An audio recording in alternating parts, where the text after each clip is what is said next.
મહાકુંભ 2025 ઉત્તર પ્રદેશની આર્થિકતામાં 3 લાખ કરોડનો વધારો લાવશે. સીએમ યોગી આદિત્યનાથે આપ્યું નિવેદન. ઉત્તર પ્રદેશના મુખ્યમંત્રી યોગી આદિત્યનાથે વિધાનસભામાં તેમના તાજેતરના ભાષણમાં રાજ્યની આર્થિક પ્રગતિ અને વિકાસ પર પ્રકાશ પાડ્યો હતો.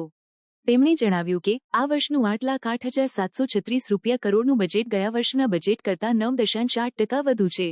આ બજેટમાં 2,25,000 કરોડથી વધુ મૂડી ખર્ચ માટે ફાળવવામાં આવ્યા છે, જેનો ઉપયોગ ઇન્ફ્રાસ્ટ્રક્ચર વિકાસ માટે કરવામાં આવશે અને આથી રોજગાર સર્જાશે, જે રાજ્યની આર્થિક સ્થિતિને મજબૂત બનાવશે.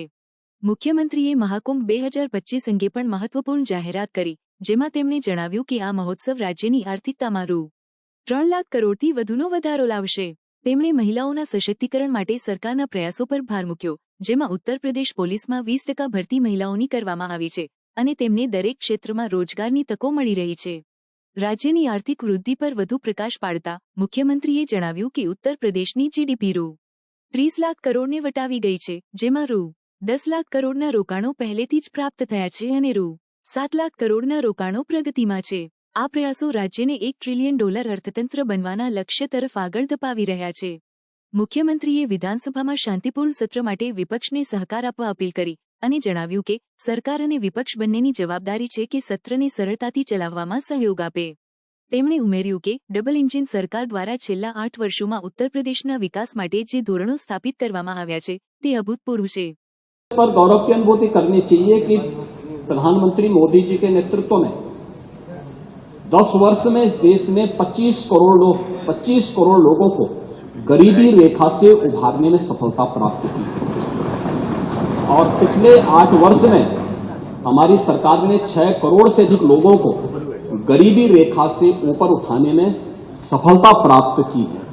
ये चीजें दिखाती हैं कि हर एक सेक्टर में बदलाव हुआ है और उन्हीं को ध्यान में रख करके उत्तर प्रदेश की इस पोटेंशियल को आज जिसको देश और दुनिया देख रही है, महाकुंभ के इस आयोजन के साथ हम जोड़ के देख सकते हैं. अकेले महाकुंभ का एक आयोजन उत्तर प्रदेश की इकोनॉमी में 3 लाख करोड़ रुपए से अधिक की ग्रोथ करने वाला है. महिलाओं के स्वावलंबन की दिशा में जो कार्य हुए हैं, अकेले उत्तर प्रदेश पुलिस भर्ती में 20% भर्ती अनिवार्य रूप से महिलाओं की हुई. हर एक सेक्टर में उन्हें रोजगार के अवसर प्राप्त हुए हैं.